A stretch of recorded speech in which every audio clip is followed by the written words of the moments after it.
Welcome to Recovering Out Loud podcast with your hosts Anthony and Kaleb. The opinions expressed here are those of the individuals and not of any organization. Please help support the show by donating in the link. Enjoy the show.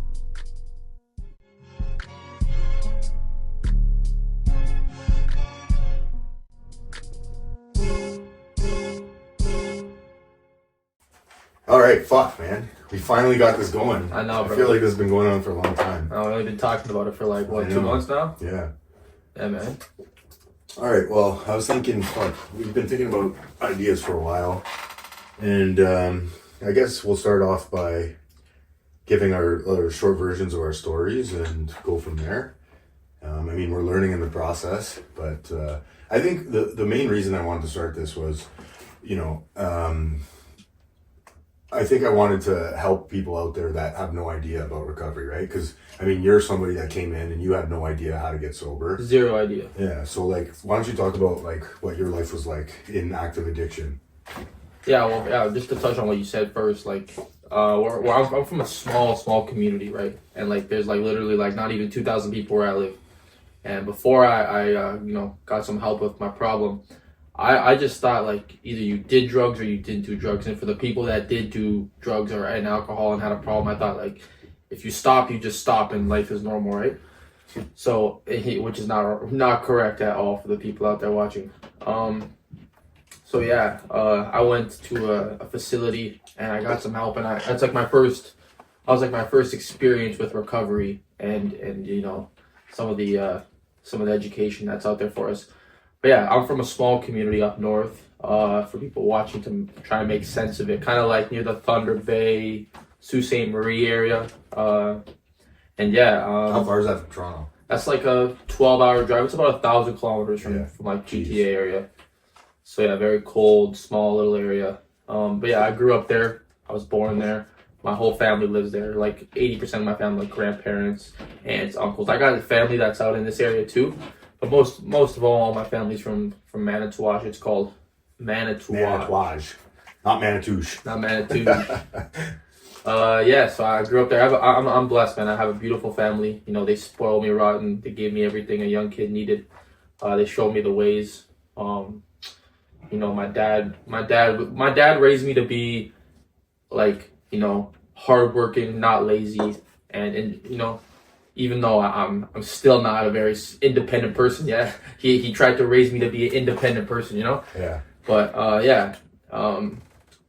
my dad kind of comes from a more harder upbringing. My mom comes from that picture perfect movie upbringing, right? So two very different lifestyles. But yeah, they have a beautiful marriage. They've been together for almost 30 years, maybe 20 something, 30 years. I was raised in a good family, man. No problems there. And when I got to I was in school with the same kids my whole life. Maybe 20, maybe I seen maybe in my whole 15 years of education, I might have seen 20 kids go, or new kids. There was never the new kids, you know what I mean? So yeah, I was weird. Yeah, no, never new kids. So, growing up, I played sports. I had the same friend group basically my whole life. You know what I mean? And I wasn't like that. I wasn't like that kid that was doing drugs at 12, 13, 14 years old. I started a little bit, I shouldn't say late, because when I got to high school, I started smoking marijuana. That's how it started, right? But you just hear some people, their story started age of 10, and you're oh my goodness, you know what I mean? Yeah. But that wasn't me. So I started smoking at 14, and then started hiding it from my parents. I wasn't doing it every day, right? And then by 15, 16, probably grade 11, I started really getting into partying, and it was awesome. Every weekend, right? I was working in a little shop by making $800 every 2 weeks in a mechanical shop. And my whole $800 would be gone, man. I remember when I first was able to get a bootlegger and buy my own marijuana and buy my own little, what do you call it? Paraphernalia. Paraphernalia, we'll call it. I remember I was I was balling out on that stuff. I was spending all my money on it. And that was kind of when my first taste of oh boy, I might have a problem here, right? And it wasn't even bad at that point compared to what it got to. But that's what I look back on it now that I've been educated about my problem, and I see wow, I had a problem right from the start, right from the beginning, man. Spent all my money on it. I wouldn't think twice. You know, when I was 16, 15, I had no bills. I was living at my parents' house. I didn't have to pay for food, right? So I didn't see the problem in spending all my money on that stuff. And then yeah, you know, try to make a long story short, by like grade 12, I was partying, and I got my first taste of cocaine. And you know, being one of the only, I had like one other friend that worked, right? We had a friend group, probably like 8 to 10 people, and like all of us, I remember like that feeling of like it being Wednesday, you know, there's a party on Friday, and by Thursday you already got the, you know, the cocaine lined up, the liquor lined up, and you're just you already got that like that pre-feeling of like, you know, as if you already did the line, man. Dude, I'm getting goosebumps just you talking about it, like the anticipation of the party coming up. It's like all that you look forward to in the week. Nothing else mattered, right? You're talking about it, you're excited about it. So yeah, like I look back on it now, right, and I see where all these problems stem, like how they started, and I realized that like even though it wasn't as bad as it got, I had the problem right from the beginning, you know. So again, that happened. I was partying lots. I wasn't doing cocaine every weekend. Let's say like once a month, twice a month, right? But when I did it. Like I had a strict family. I'd have a curfew at like 1 a.m, and it, you know, anytime I went out and did cocaine, I wasn't home till like 6 a.m. Yeah. Doors were locked. So yeah, I at 18, I didn't actually graduate high school. I was like 4 or 5 credits short, but my father he has a spot in the underground mines, and he told me, he said, you know, just get through high school, I'll give you a job, right? So I always had that in the back of my head, right? It's good money, hard work, and that's what a lot of people in my family did. So I kind of looked up to it in a way. So right out of high school, like literally, like I remember like the last day of school, I woke up the next morning for my last day of school. My dad opened my bedroom door and he's like, hey, you know, you have to do a drug test before you start work. And I'll never forget this, man. Like 2 days before we had like the end of the year, like bash, like party for school. And I did a bunch of cocaine. And my dad comes in my room 2 days after that. And he's like, hey, you have a drug test to start working for my company. And I was like, oh boy, right? And I didn't know how to tell my dad. So I didn't tell my dad, right? I just drank. I Googled like how to get drugs out of your system. Oh man, how many people have done that, eh? Bro, and I hate cranberry juice. Man. Yeah, it doesn't work, does it? It worked for me. The cranberry juice? Yeah, I went and peed the next day. I passed. Wow. And then yeah, my life of working started, man. And I got underground. I started making good money. I actually succeeded at it, right? You know, like I said, I was raised by my father to be a hard worker, wake up early, go to work. Now, I'm not saying I went there and I was an all-star right away, but I fit in. And I remember that feeling, too, of, like, you know, being a young man working with a bunch of older guys who, in my eyes, were cool. And I felt like I fit in with those guys, right? Because a lot of people were telling me, like, yo, you're a hard worker, you know? You're doing good. And that was almost a high itself.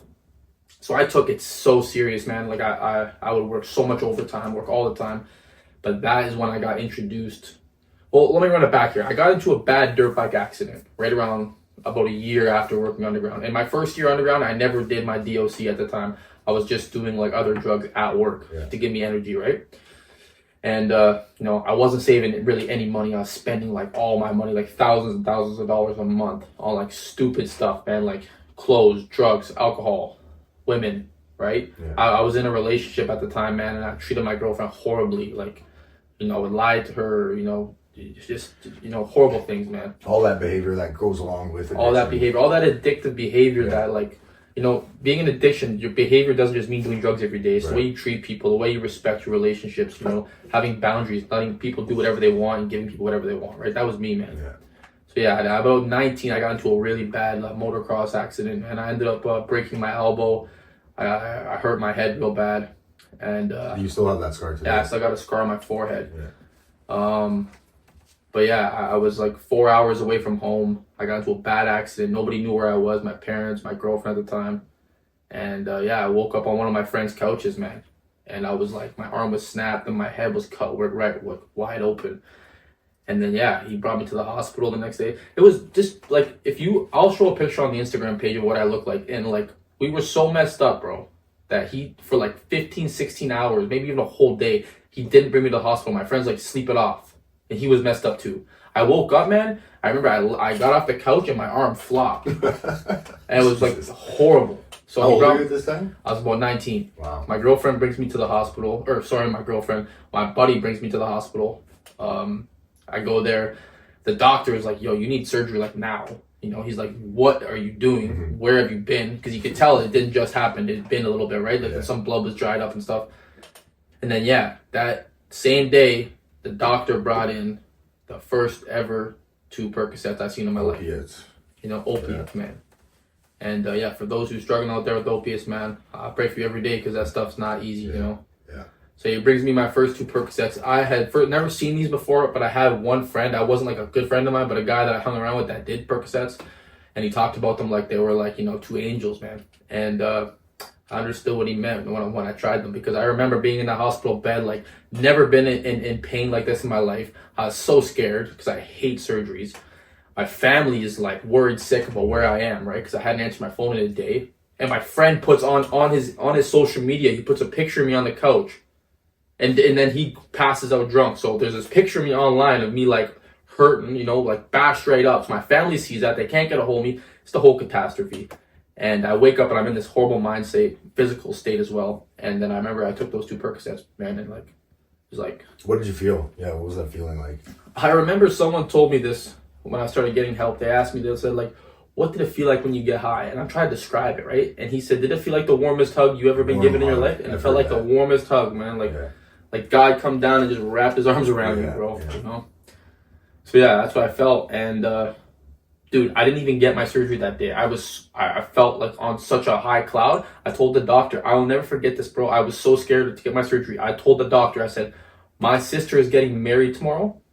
I can't have the surgery. I'll come back in a week. I do not have a sister watching. So I said, okay, he put my arm in a sling, and I broke my elbow, right? So I needed to get like my elbow, like put screws and plates in my elbow. And so he put me in a sling. I hopped in my truck and I drove 4 hours back home and dealt with my family situation. But the doctor called. He somehow got my mom's phone number, and he made me come back and get surgery. So yeah, I went home, man, and then from there, make a long story short, you know, he gave me, I think, a prescription for 2 weeks, and it was out in like 5 days. So then I went to that one friend who I knew who did Percocets, and then I started buying them every day. And, you know, months go down the road, I'm doing 2 a day. You know, after a month, I'm doing 4 a day. And after, you know, I'm doing 6, 8, 9, 10 a day. And spending all my money, man. Yeah. Like all my money, Anthony, on Percocets. And then, yeah, after a year, you know, I went to, you know, oxys and morphine, and you know how it goes, bro, right? I don't got to get too specific about that, but it just got worse and worse and worse. And I pushed my family away. My little brother, man, who's my best friend, pushed him away. All that friend group I grew up with, I stopped hanging out with them. Started hanging out with those people that I said I would never hang out with. Mm-hmm. You know what I mean? I lost like 50 pounds from 18 to like 20, 23. You know what I mean? Just got real sick. And then the last thing I'm going to say is that like all these people in my life, like my family, my friends, you know, ex-girlfriends, they were like telling me like, dude, you are messed up, man. You got a problem. And I would just be like, you guys are crazy. I don't have a problem. I literally thought I was doing so good because I had a job. I thought, you know, my mental state's messed right up. I'm high all the time. Yeah. But I'll never forget that feeling of like, you know, realizing like, whoa, like look at what you've done. And I didn't realize it until I got sober for a bit. Yeah. But yeah, man, that's like a long story short about me. And one thing I'm gonna touch on too quickly is that like one of the biggest motivators for me to do this podcast was like, I feel like in this recovery world, there's not enough young people. Yeah. You know what I mean? And I just, you know, I remember when I first started talking about my problems and going to meetings and stuff, I was like, it's a lot of older people. And no, nothing against older people. They got so much wisdom, but like, I feel like a young man can listen to a young man and relate more. Yeah. And, you know, I feel like if I'm up here talking and sharing my strength, experience, and hope, like I could maybe touch another young guy to get out there and get some help, right? Because this stuff isn't easy. You know, I'm not even talking about the podcast, but just like to actually get help, you know? It's such a better life out there, man. Like, you know, I thought for years I wanted to do a podcast, wanted to move to the city, wanted to do this and that, but I never did it because I was spending all my coin on drugs. Yeah. You know? And now look at us. We're following our dreams now. That's basically Kaleb in like a nutshell. Yeah, thanks, dude. I mean, let's hear about you, bro. You touched on a lot of that, but how long do you have now? I'm at 4.5 months, getting close to 5 months clean, man. Yeah, almost 5 months clean. Yeah, bro. And it's funny that, you know, you mentioned the meetings, and for people that don't know out there, we're talking about Alcoholics Anonymous, Narcotics Anonymous, Cocaine Anonymous, 12-step programs. Now, I don't necessarily want to make this whole podcast about 12-step groups, but for us, that's the thing that's working right now. 100%. Right? So that's the answer, the way out, if you will, of addiction. And you know, we'll get into a lot of that stuff as we go on, I think. But I just want to make this first podcast more about you and your story, and then maybe we'll make some more podcasts and bring some other people on that we know in recovery. But you touched on a lot of good stuff there. I want to talk about that kind of like, it's funny that everybody I know that's gotten into drugs or drinking, and you know, just for the record, I was always told that it's the same shit, different trouble, right? Alcohol, gambling, women.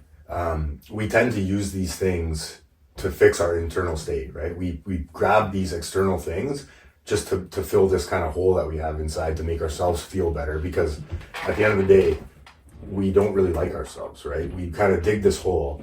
And you mentioned you pushed your family away and all this stuff, just to kind of get this good feeling, right? Yeah. You know, I was... this good feeling. Yeah. And it's like always temporary, right? But at some point it does work. Like the drugs do work. 100%. Because we wouldn't have started using them if they didn't work, right? If they didn't solve this problem. And the way I always like to think of it is like, it's like there's like this monkey in my head kind of making like a racket, just banging around, making noise. And what the drugs do temporarily, and alcohol, is they kind of just make everything quiet. Yeah. And you can kind of just go, yeah. Right? I've heard that at AA meetings a lot, where people are like, this sense of ease and comfort, as it says in the big book here, of Alcoholics Anonymous, this sense of ease and comfort, like everything's going to be okay. Yeah. The bills don't matter. The wife yelling at me doesn't matter. The no job doesn't matter. The fact that I got fired, nothing matters, because I feel okay in my skin at this moment. And I find that what recovery does is it kind of replaces the drugs and makes the ease and comfort come from external, like some kind of spiritual, outside of me path. And in the beginning, it was going to meetings and seeing other people happy in sobriety. And I remember going to the first couple of meetings, because I was forced to go in treatment. The first time I went into treatment 10 years ago, I was like, fuck, how all these people are happy. Like they can't be sober. There's no way, right? Like I got to come back and see what's going on here, because there's some kind of trick. Like people are high or drunk here. There's no way. I didn't understand the concept of people being happy without drugs and alcohol. Right? I just assumed that everybody used, but some people could handle it better than me. And I just had no willpower. I was weak, right? That was my first wrong assumption, and there was a lot of wrong assumptions. Talk about more like, what do you like about going to meetings and, this kind of like feeling when you walk into a meeting? What's that like? Well, first thing I'm going to say about one of my favorite parts about meetings is that, like, bro, it doesn't matter if you're 23 or if you're 73. Yeah. You and that man can talk about recovery, talk about your problems for forever. Yeah. Because we all go through that same thing. There's this feeling that you can kind of relate with, right? That feeling of like that mutuality feeling of like, well, we've done the same things. We've been through the same thing. Even it doesn't matter what drug you do, if it's alcohol, drugs, where you come from, what your ethnicity is, none of that stuff. Like, you guys literally can relate with so much. Yeah. I honestly, man, I find sometimes, like, let's say because of work or because, I'm having a couple busy days and I don't get to a meeting, I'll like not even necessarily get into old habits. Well, yes, in a way it's old habits. Like, I'll stop thinking about like the things I need to think about, right? And I'm someone, sometimes I'll lose that humility part of my life of like being so grateful for where I am, trying to help people, the way I talk, the way I think. And I'll go to a meeting, man, and it'll bring me right down to like ground zero again of like, okay, this is what I'm thankful for. This is where I was. This is where my life is going today. Yeah. And then I leave that meeting of being like you said, it's almost like that feeling you get from drugs, but you're not getting it from drugs. You're getting it from something real. You know what I mean? Yeah. And it's not like you're going to some 5-hour long meditation and it costs $100 million. Yeah, it's free. It's free. You go to a meeting and like, especially because I'm not from here, I don't know any of these people. Every time I go to a meeting, man, it's a bunch of people I've never seen before. Yeah. And this person comes up to you, gives you a hug, introduces himself to you. They genuinely care about you. Remember because they've been there before. Yeah. You remember that feeling? I remember this feeling. I thought my drug dealers loved me. Yeah. I thought those friends. Yeah. This guy cares about me. Yeah. You go to your drug dealer's house, you dap him up. What's up, bro? Here's $100, and he gives you your stuff, and you're like, that guy's the man. I made it extra strong. Hey, bro, this is fire. This stuff is fire. It's always the best stuff, right? When you go in there. But you go into a meeting, man, and the guy comes up or the girl, and they're like, how's it going, man? Everything okay? Yeah. give you their phone number. Next day, your phone's ringing. Hey, I'm just checking in on you. Yeah. How you doing? Yeah. You know, just like real stuff. Everything was so fake, man, before. Even the way I felt, like you were mentioning about like the wife yelling at you. Man, my life was so chaotic before I got help. Like people, like there was a lot of people mad at me, man. You know, some situations with women, like I was not a very good, like I never abused women or nothing like that, but I was like doing lots of sleeping around, sleeping with people's wives, you know, just dirtbag stuff, bro. And I remember like I'd check my phone in the morning and there'd be like 10 messages of like huge paragraphs from people, and I'd be like, you know, get high, and none of it would matter. Yeah. None of it. I wouldn't even care. My life would be fine. Wasn't working, had no money, you know, X, Y, and Z, and I would be like, life's great, bro. Yeah. Right? Yeah. So I think one of the most hard things you deal with when you get sober at first is like all those feelings come rushing in. You're like, whoa, right? But like now that I got, and I don't even have that much time, you know what I mean?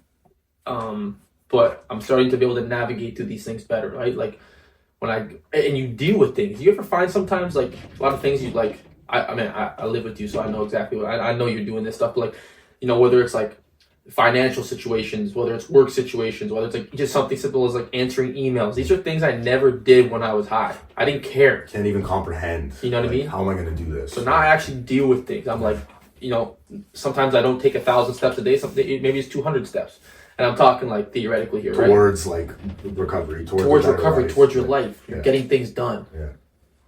But yeah, man, like. Yeah. So for those that don't know, we met in treatment, and you know, it talks about in the big book, people, we are a group of people that normally would not mix. Yeah. Like I never would have run into you if it wasn't for treatment, right? Or if we were at some sketchy bar at 2 a.m, maybe a while back, we would have met each other. Yeah, we would have been friends, but I mean, it wouldn't have been a good friendship, right? Like, and now today, there's, you know, and for guys especially, you know, for women too, but for guys, it's hard to reach out and be like, dude, I'm struggling, man. 100%. Like I can't stop thinking about using drugs and alcohol. Yeah. Right. And you know, now I'm coming up on 3 months clean and sober, and you know, I had 3 sobriety dates. I've been to 3 different treatment centers, and I've gotten a different experience from each one. But why don't we like talk about like what did treatment and rehab do for you? Changed my life, man. You went in there, from what I understand, because I only met you at the tail end of your stay, and I did 2 months, you did 3 months, 90 days. But you know, from what I heard in there was a big transformation, and that's what this thing does, right? It changes us. Like, crazy, man. Yeah, I went in there and like. What did you think you were gonna get, and what actually happened? I'll tell you something funny that I say. I remember because I went to treatment in Aurora, Ontario.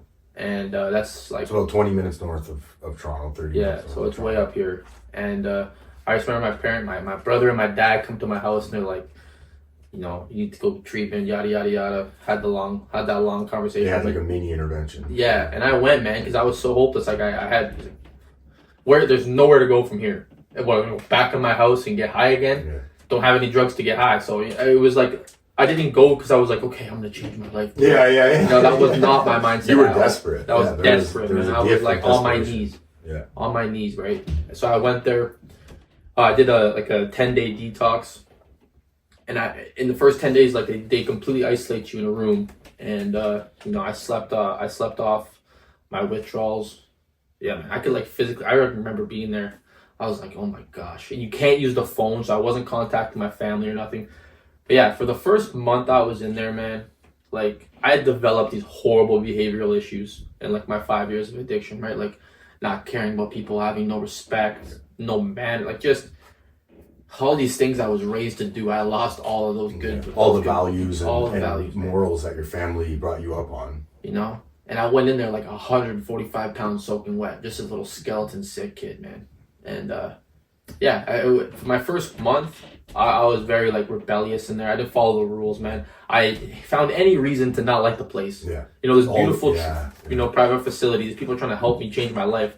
And no, I was like, you know, butting heads with the people in there. You know, there's like chores and stuff you were supposed to do in the treatment center. I wouldn't do them. People were getting mad at me. I didn't care, right? I was, you know, just had that like, fuck it mentality. Like, what are you going to do about it mentality, right? And I really developed that when I was in my addiction. And then, some stuff happened between me and a counselor there, and I had gotten a little bit aggressive with him and, gave him a piece of my mind, which was not smart to do. And I was in the wrong. He called me out on some stuff that I was doing, right? It was completely my fault. But at the time, it wasn't. At the time, it was all him. And then I woke up the next day, and they were going to kick me out of the facility, right? I had a talk with the boss and the owner of the facility, and it wasn't like one of those nice conversations like, you need to stop and change your life. It was not that at all. Yeah. It was like my dad yelling at me kind of conversation, right? You needed some hard love. I needed some hard love, man, and I got it. And I don't know what clicked in my head that day, but I was just like, dude, like, you get kicked out of here, what are you going to do? Your parents aren't going to support you. Your family's going to be, pissed right off at you. You're lost. Like, you're done. You have nowhere to go from here. So it was kind of a selfish act in a way. It was like, I don't even know how to describe it, but I was like, I got to do something here, right? Again, I think thankful every single day for my family because they are a huge part of the reason as to where I am today. Yeah. But I thought about them, and they say to do this for yourself, right? But that day I did it for them. Yeah, sure. Yeah. And I started to change. I was always really rude to people, Anthony. Like, you walk into class one day, like when I say class, like when we were in treatment, we would have like classes, right? And say you walked in one day and like, you had an ugly pair of shoes on or something, I'd make fun of you for it. Or if someone said something stupid, I'd make fun of them for it. I was just a very like chirpy person, right? And I got off on that. And then I remember one of the sober coaches in there, he said, like, why don't you try being nice to someone, help someone? He said, you're a young guy. And at the time, there was a lot of younger people in the facility. He's like, in the younger people, they weren't being rebellious like me, but they didn't take it serious. They were all in there to pass time and get back out, right? He said, why don't you try and talk to these people? Because you can speak, you have a head on your shoulders, try and talk to these people. So I started to do it. Right? There was a guy in there who was a leader for my first month, and he left. So I was like, he told me, like, why don't you try being a leader and helping people in your, because a lot of people in my facility were there for about 40 days. I was there for 90 days. Yeah. And he said, you're here for a long time, so take this opportunity. It'll help you. So I did it. I listened for the first time in my life. I didn't listen to nobody. You tell me to go left, I'm going right. You tell me to get a coffee, I'm getting a Pepsi. Like, no, I listened to nobody, just man. Because, So I was like, I'm going to try and listen, right? So I tried listening, and man, I remember the first time some older lady, she wanted to leave. And I didn't really know her. I'd known her for like 2 days, and she was like crying. She wanted to leave. They wouldn't let her use the phone, man. So I went outside and had a cigarette with her, and I talked to her, and I just shared my bit of my story with her. Experience. And, and the lady stayed. And she gave me a hug, and she was crying. She said, thank you so much. She told me I was going to leave. That was the first experience I can remember being sober, helping someone, that feeling I got, right? Yeah. To go back to that feeling of like, like that felt good. That's what I got from it. I was like, whoa, I didn't just sniff a line and get that. Like, I just talked to someone for 5 minutes. Wow. So yeah, that happened, man. And I remember, man, I thought I could never have fun unless I was messed up. And fun for me was sitting in my garage or my basement high, 100%. Talking to nobody. Yeah, I can relate. But we used to have these fun nights at my treatment facility. Every Friday we would do like a board game. I remember the first time we played a game called Pictionary. You guys probably don't know what Pictionary is. And dude, you draw on the board and people have to guess. People guess what you're drawing, right? I remember when they said we're playing Pictionary, I was like, oh my goodness, man. What am I doing right now? Playing Pictionary? Yeah. Like, and dude, for an hour straight, I laughed and had so much fun. Yeah. And I didn't realize I was having fun. I was just in the moment, right? That saying of like, live in the moment. I was living in the moment, having so much fun with a bunch of people. I have no idea who they are. I'm just meeting these people in treatment, right? And I remember the counselor said at the end of the game, it's like, see, you guys could have fun sober. And it hit me. I'm like, whoa, I'm just playing Pictionary. This is just the beginning, But yeah, that's like, I had a big change in there, man. And, it does, but you don't just change and stay changed forever, right? Like, I still have days today where I'm like, oh, you're being cocky, or Kaleb, or, you're getting a bit ahead of yourself, buddy, like, relax, right? But I remember, like, I got a piece of humility in there. Yeah. Yeah, that maybe there is another way to live. Yeah. Right? I don't have to be a slave to this drug or alcohol or whatever substance I'm using. Yeah. There's a way out where I can live a happy, useful life. Yeah. And be of service to people. Yeah. And yeah, it's a good feeling, man. I mean, I think as human beings, that's like our ultimate purpose, is to help one another and continue to like grow, humanity and society, right? Not to get too philosophical, but I think there's a real dopamine hit and joy in helping other people, and 100%. Then, watching them change, right? And I've seen you change. Just, we're living in a sober house together now, and it's fun, man. Like recovery is fun, right? And it doesn't matter what age, what race, we all have a common problem, and then there's also a common solution if you choose to live on that side of the fence, right? I've lived, and I'm sure you have too now, you can really say that you've lived on both sides of the fence, right? This kind of dark, gloomy, stormy place where it's like all I care about is getting high or drunk, and my entire thought process and premeditation, all the energy and time you spend on thinking about going to parties, thinking about securing your drugs, your alcohol, and then having fun. Like that's all I cared about. I remember my dad said to me one time, and this really stayed with me. This was like probably 15 years ago. He said to me, Anthony, like all you care about is the next party.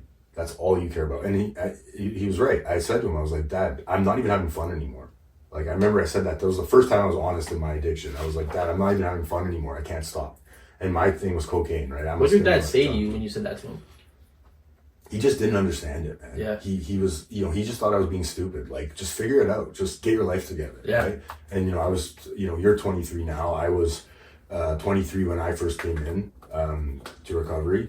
And that's all I cared about was getting the next dopamine hit, right? Whatever that looked like. Parties were my life.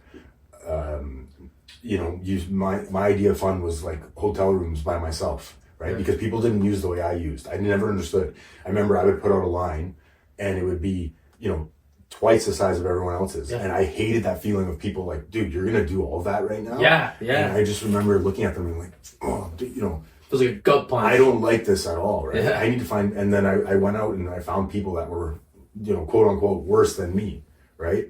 And meanwhile, I was, usually worse than them, right? But I needed to feel better about myself because there was like this deep loathing and self-hatred. Why can't I stop? Why is my life like this? Why can't I hold a job? Why do keep calling in sick for work? I'm sitting in the principal's office in school before that. I never really understood it until I came into recovery and the program of Alcoholics Anonymous. For me, all 12-step programs, in my opinion, they work. Whatever works for you works. There's also other means of recovery. 12-step isn't the only answer. I just know that works for me, and it works for the people that I don't know any other way that works. I've tried every other way, but if you can find another way that works, more power to you. But at the end of the day, the only thing that worked for me was complete abstinence from drugs and alcohol, because I could get this clear thought of, I remember too, like, I don't know about you, but I used to wake up some mornings before I was heavy in addiction and have these like dreams and like motivations to like work out and lose weight and get better and get a career and become whatever I wanted to become, right? Like I had these like ideas in my head. I was like excited about life. And then drugs and alcohol just slowly stripped all that away, where I would wake up in the morning and be like, oh my God, not again. What did I do last night? Yeah. Who did I piss off? Yeah. And you talked about the text message, like, oh my God, I don't remember doing that, right? And then, it just gets worse and worse, right? Yeah. And we keep looking for that next high, that next hit. You mentioned you have some really good stories in your addiction, but there was one that stuck out for me, and I don't know if you want to talk about it, but that gas station story, I think that was one of the funniest things I've heard in a while. What happened there? Well, first thing I'm gonna say, it's funny to be able to look back on it now and kind of laugh, Yeah. but at the time, In the moment, it was not funny. it was not funny. Yeah. So I go to the gas station. And there's one gas station. Yeah, so let me tell you about this real quick. I'm from a small town. Like, you guys ever watch Trailer Park Boys? It's like kind of like that.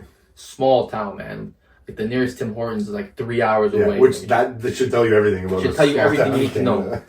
Right? And I know everybody there. I've known the guy who owns the gas station for my whole entire life. I know his son. I know his wife. So I go to gas up my truck one day. And keep in mind, this is not a good story here. I shouldn't have been driving. I was up for a few days, right? So my head's like, no. You ever watch the movie 300? When the guy goes, this is Sparta? Yeah. That was like my head, man. Just, Get out of my way. Get out of my way.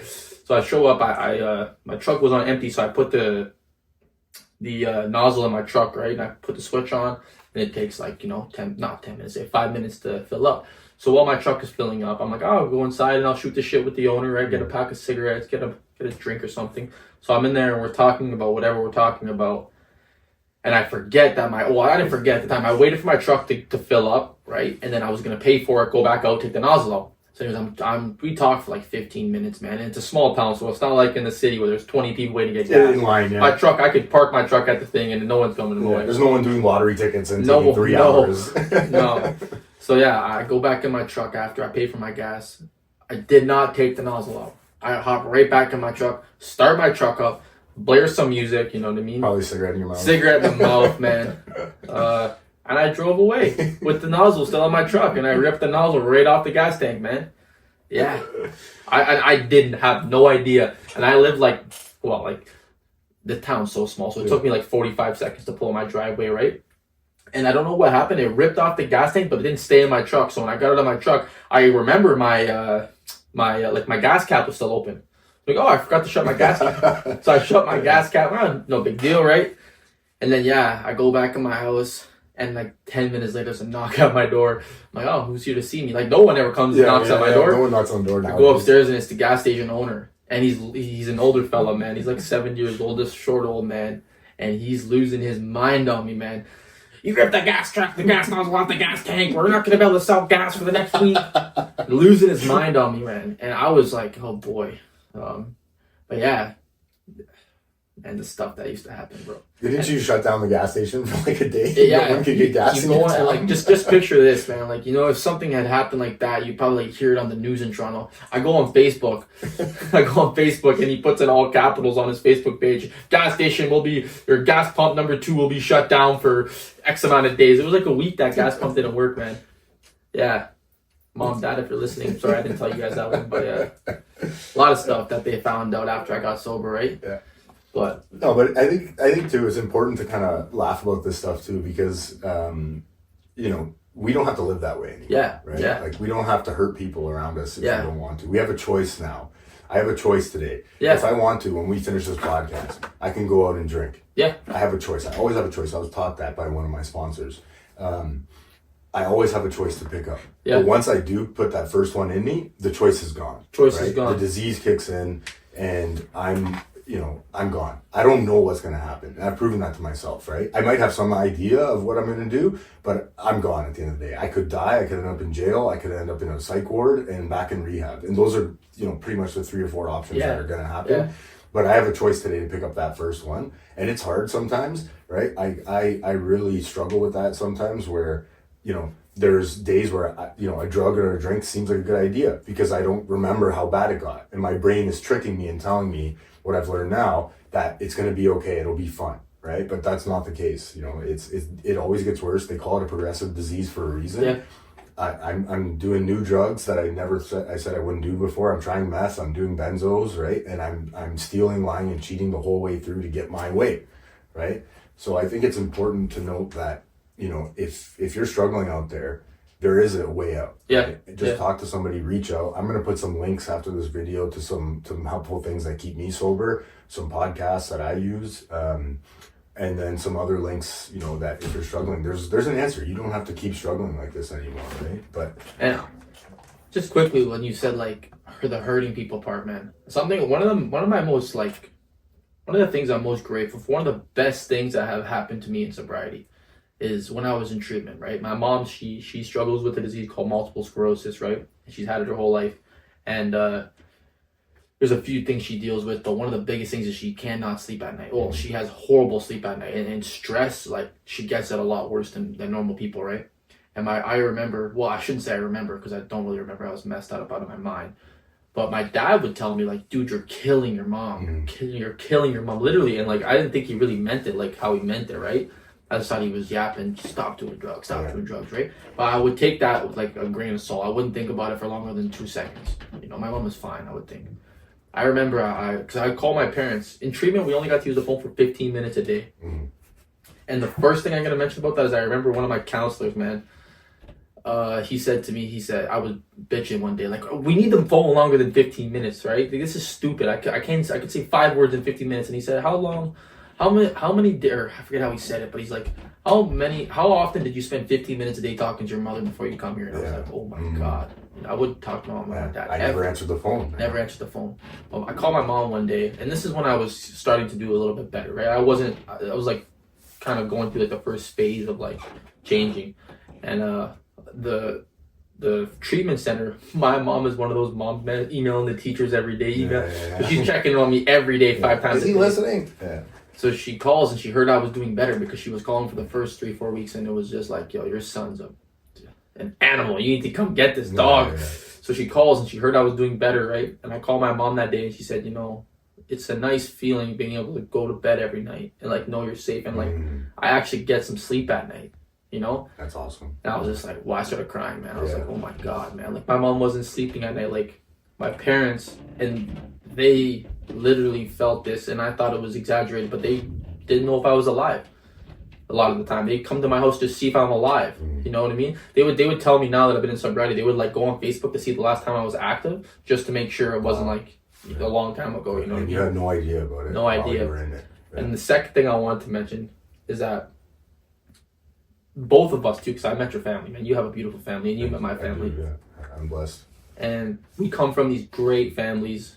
We had no reason, they say, to go out and use drugs. It wasn't like we had, our father was, you know, banging lines in front of us. And my whole life, I've never seen that, man. My parents didn't even smoke marijuana. They were light drinkers. And me and you come from these families, and we ended up like in the dungeons of hell, man. You know what I mean? I remember driving to treatment. I was like, oh my God, there's going to be so many sketchy people there. There's going to be homeless people, you know, these junkies. I was just like, I didn't think I had a problem. When I showed up to treatment, man, I was the sketchy guy there. Yeah. I was the sketch bag guy. I was like, oh my God, right? But yeah, so I think for like one of the best things this thing has done for me, man, is like I see whether it's a homeless person now or someone that you could clearly tell is struggling hard with addiction. And I don't judge that person anymore, you know what I mean? At all. If I got $2 in my pocket, like, I'll go give my $2 to this guy, right? And I never used to be like that. I'd be the guy that would like take a picture of the homeless guy and joke about it. You know what I mean? Yeah. So like the part that brought humility to my life now, man, like every single morning, I have a group of people I text what I'm thankful for. Dude, I never would have done that before. You didn't even have that word in your vocabulary. No, right? Man. I took everything for granted. Everything. Money, family, women, jobs, friendships, right? Like, you know what I mean? Like, I say this to you all the time, bro. Like, I met this guy in treatment, like you said, and like, Anthony was the first guy. I didn't talk about my feelings. I didn't even know what feelings were, man. Like, my definition of feelings were like, you're a bitch. Yeah, rub some dirt on it. Rub some dirt on it, right? And like, you know, I don't wake up every morning and cry now and say, oh my goodness, I don't do that at all. But like, when I genuinely feel something, whether it's a bit of stress because of work or I'm dealing with a situation in my life, I would never talk about it. I would just deal with it on my own will. What's Kaleb going to do to deal with the situation, right? Now, like, I remember in treatment, man, when we got to know each other a bit better, because this guy was my roommate. And I remember, like, we'd talk about it.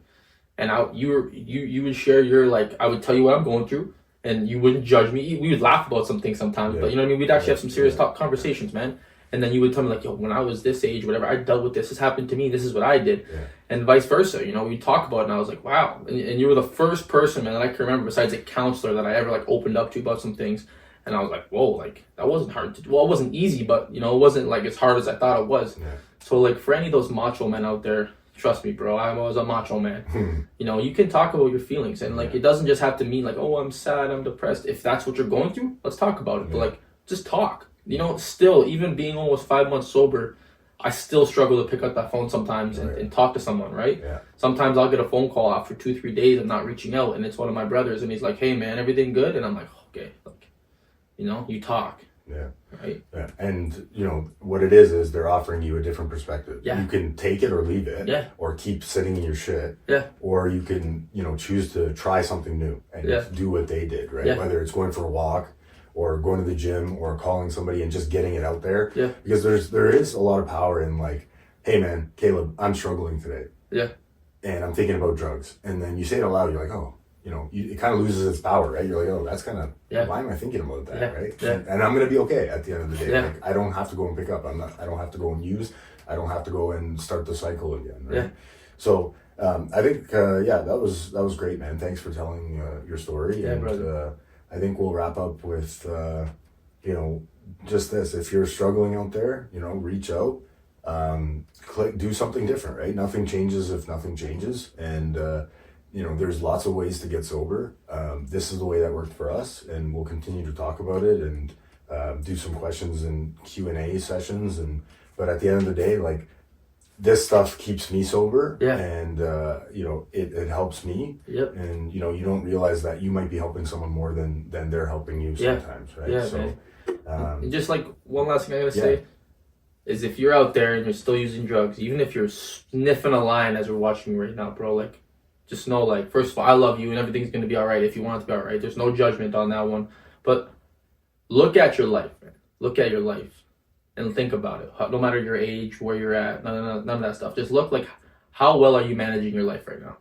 I remember when I accepted that first one that says, you know, my life was unmanageable. And before I thought my life was completely manageable because I was able to somehow get high every day. But like completely look at your life. You got one life, man. One life. Like you want to do something special with your life. I know even though the person who's in the darkest spot right now watching this video, they have dreams and aspirations, right? They got things they want to do in their life. But like ask yourself, like, are you really doing it? You know what I mean? Like just how manageable is your life right now? How do your loved ones feel? How do you feel about yourself? You know what I mean? At a certain with the whole like you're responsible for your own destiny, man. You know what I mean? People can help as much as they want to. We can say whatever we want on here. Like you really got to think about like what can you do for yourself to benefit yourself, right? And you got to do that first one, man. You got to really accept the fact that like you need help, and it goes back to the reaching out. You know, whether that's your mom or dad, whether that's your brother, whether it's a friend, whether it's going to a meeting, man. You know, reach out and tell someone like, hey, man, I need some help. There's nothing wrong with that at all. Say, I need some help. Help doesn't always mean here's $1,000 for random. You know what I mean? So yeah, that's about all I gotta say, man. Thanks for watching for sure. Yeah, cool. Go follow the Instagram, Spotify, TikTok. Help your boys out, man. It's the first episode of many. Yeah, like and subscribe, and we'll see you later. See you later, boys and girls.